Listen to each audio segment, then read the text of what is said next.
Hi everyone, today we are presenting our organizational behavior consultancy project. This project will focus on a family hotel, the Bell Hotel. Our purpose as a consulting group for the hotel was to identify the management and the behavior problems that the organization was facing and to develop recommendations based on the research and analyze. And this is our team members. I'm Jinxin and I will introduce and explain the first three problems. Shi will talk about other problems and the fishbone diagram. Sana will state the first three recommendations. At the end, Bagas will talk about the rest of the recommendations and the conclusion. Bell Hotel is a hotel provider located in South Melbourne. It offers a distinctive combination of food, leisure, and entertainment. It's much more than just a place to stay. It is known for its function rooms, which are available for rent and are a popular choice for events and special occasions. To gain insight into the problems faced by the organization, our group interviewed a manager and an employee of the hotel by face-to-face. One of the female venue manager is currently managing the restaurant, gaming, and bar area. We found that she has been working there for 3 years and is generally satisfied with her job. The other interviewee was a young lady who had been working there for 2 years as an employee serving the gaming area. Now let's move on to the part of problem identification. Based on the beforehand communication and the interview, our group found that the main problem that Bell Hotel are facing is about employee motivation. Motivation plays an important role in enhancing an employee's performance. It essentially acts as a driving force that encourages individuals to take necessary actions. Therefore, our group identified 5 specific problems based on the employee motivation theory and relevant research. The first problem is about the lack of incentive. The second one is about the communication issues. The third one is about favoritism. The last one is lack of feedback and appraisal. And the last one is about understaffing. For the first problem, we found out there was a lack of employee incentive. During the interview process, the managers mentioned that they do not have incentive yet for performing workers, and the employee also shared that they do not have any monetary rewards, but only the free drinks to relax. In organizations, incentive is essential for employees' performance as it encourages individuals to work harder and better. Relevant research shows that the monetary and non-monetary reward is necessary for the successful implementation of business strategy. On the other hand, this research also states that the lack of incentives may discourage employees from achieving the goal, which may lead to poor performance and eventually impede the growth of the business. For the second problem, we found that there are also potential communication issues. It can be seen as the problems are not escalated to managers, rather showing upset during work. From the quote of an employee's statement, if employees unexpectedly have fewer shifts in the week, they tend to not fully invest in their work during the next shift. However, employees who are disengaged or avoiding work will lead to substandard service, which will reduce the hotel's reputation and customer satisfaction. In addition, this problem will also naturally reduce employees' productivity. This can significantly affect the overall output and efficiency of the hotel operations. The hotel is facing another issue where contrasting management styles are leading to favoritism among employee to managers. During interviews, it was shown that employees tend to lean toward the female manager to respond to their problems due to her empathetic approach, while they do not prefer to open up to the male manager due to his more direct and less patient leadership style. The relevant research showed that effectiveness of incentive in improving employee morale depends heavily on the close relationship between employees and management.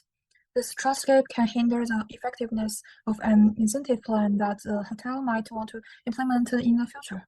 Thus, it's not only a matter of the favoritism due to different leadership style, but also the trust issues that affect the effectiveness of incentives.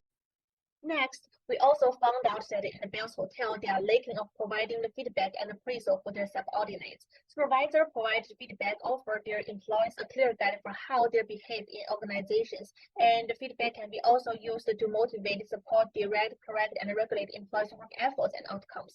But from the employees' interviews, we can find out that the supervisor can only provide feedback and appraisal until they make the mistake. If they say nothing, which they means they did a great job. In addition, she saw that the appraisal from the supervisor is not effective for their performance as well.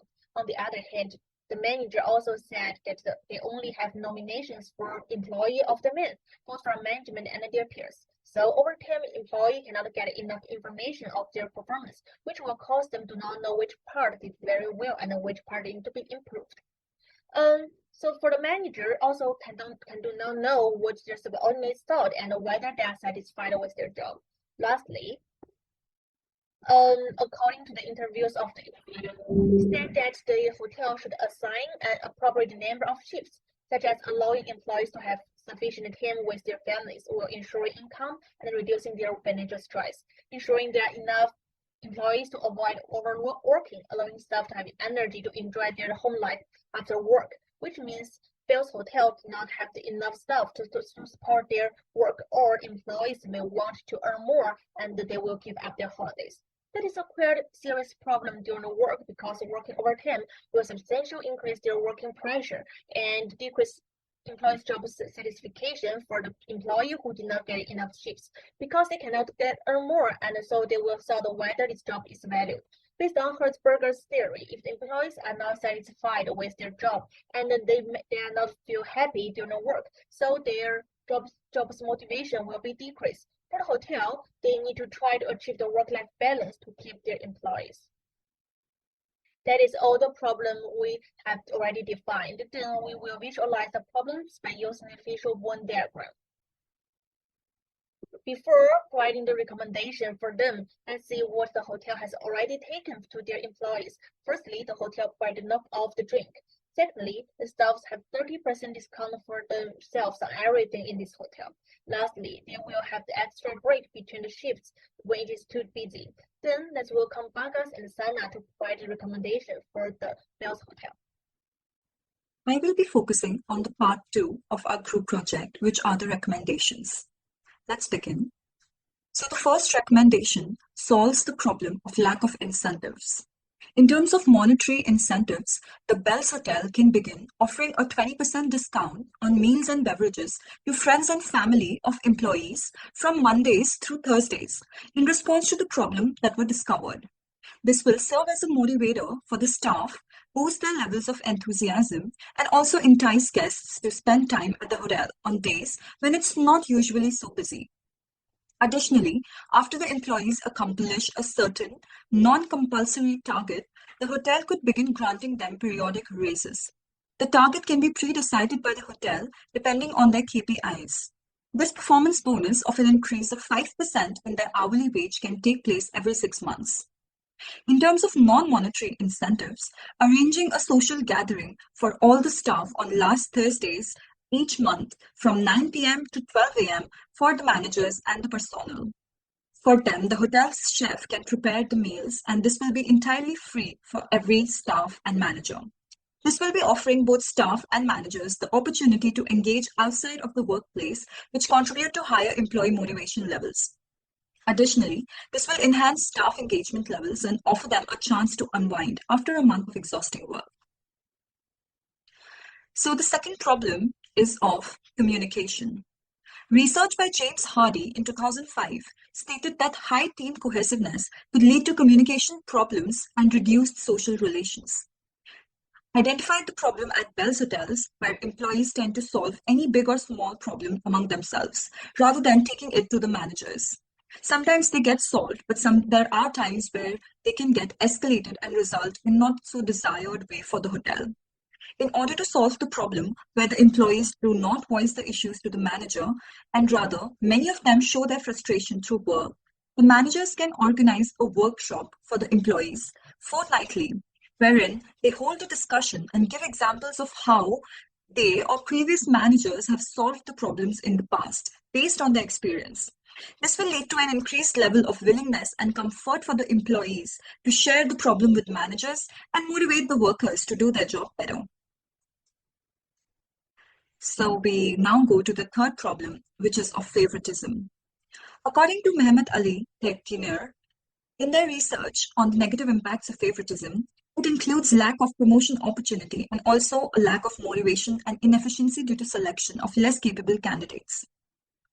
The problem of picking sides on which manager to tell the problem to at Bells can be solved by hosting a one-on-one chat session, formal and informal, every 2 weeks, involving managers and employees, wherein they talk not only about work but also other topics. This could address the boundary and make employees more comfortable to talk to the managers. Furthermore, Bell's Hotel can also focus on organizing team-building activities that involve all the staff and managers. This can help build trust and rapport between them and in turn result in making the employees feel more comfortable in voicing their concerns to any manager, just not their preferred. Moving on to the fourth problem, which is regarding the lack of feedback and appraisal, we propose two solutions for this issue. First, we propose a regular performance evaluation, but using two methods in the form of interview and short quiz. Traditional interview is conducted to give direct input from managers to staff about what they're good at and what they lack of. This will give a sense of direction on where the improvement should be pursued and also appreciating them for what's good they already perform. Short fun quiz, on the other hand, has the purpose to evaluate staff's job knowledge, but in a more fun and enjoyable way. This will enable staff to be more self-aware of what they are good at and what they should be improved in the future. This recommendation is aligned with the findings of Martharet and Sigvarson in 2016, which stated that employees seek feedback, whether negative, constructive, or positive. Providing feedback to employees will in turn shape and increase their motivation level. In terms of the frequency, both activities should be we consider to be repeated every 3 months. Second solution for the lack of feedback and operational problem, we offer Bells to conduct the 360-degree feedback method. 360-degree feedback is the method of giving feedback where both employee and managers get feedback from both sides. There are 5 major feedback sources that could be received: customer to employee, or in this case, managers and staff; manager to employee to manager to manager, and employee to employee. This recommendation is aligned with finding from Martharet et al. In 2012 that this activity could impact and increase motivation should the person accept it with positive attitude. Therefore, the understanding of this method should be communicated beforehand in order to condition the staff to receive feedback in a positive manner. We propose that this activity should be done every 6 months. For the fifth problems, regarding understaffing and therefore overworking, we propose for Bells to increase work-life balance for their staff. As stated by Okwodimor and Udugwa in 2020, theoretically, there is a relation in psychological condition between two conditions, or in this case, between work and non-work condition, called spillover theory. Overwork could lead to stress and less time for employees to do leisure things other than work with their friends and family. It then will lead to reduced positive emotion and therefore motivation to work. Giving a proper work-life balance will make them happier outside work, but then they will also bring those happiness and positive attitude to work. Thus, the work-life balance strategy is achieved. To pursue this, we propose 4 methods. First is for the management to develop reasonable shift schedules. Second one is to create fair distribution of shifts between staff each week. So shift roster for the next week should have been developed every Thursday in the previous week. Third one is ensuring adequate rest period between shifts, meaning that if an employee has taken a shift that finished at 11 p.m., they could not take another shift before 11 a.m. the next day. This could be done as soon as possible to prevent build-up fatigue and stress, which will reduce motivation at work. Fourth is for Bells management to regularly review the roster and shifts given to each employee every month so that the adjustment could be done frequently. Conducting this method could potentially give even shifts between staff and therefore brings more enjoyableness at work, which then leads to more motivation. Next, we move to the timeline. Here you could see all of the recommendations that we have given for Bells Hotel in order to overcome problems that leads to lower motivation at work. We have configured in the starting time of all of our recommendations in the span of 6 months. Establishing this timeline hopefully could bring more clarity for Bells Hotel in applying the recommendations that we have given, and also could accelerate the change for the better overall organizational behavior. Next is a summary of our recommendation. Here you could see all of the recommendations that we've made and visualize according to which problem that it hopefully could solve. So, in conclusion, Bells Hotel already have something good in the organization, which is the strong bond between employees. However, several negative sides also possessed by Bells, such as lack of incentive, communication problem, absence of performance appraisal and evaluation, presence of favoritism, and also understaffing. We have tried to propose solutions to each problem arising in Bells Hotel, and also the method and the timeline for its recommendation to be executed. We realize that there is a limitation in our solutions given due to the lack of time, experience, and capacity that we have. Thank you for watching.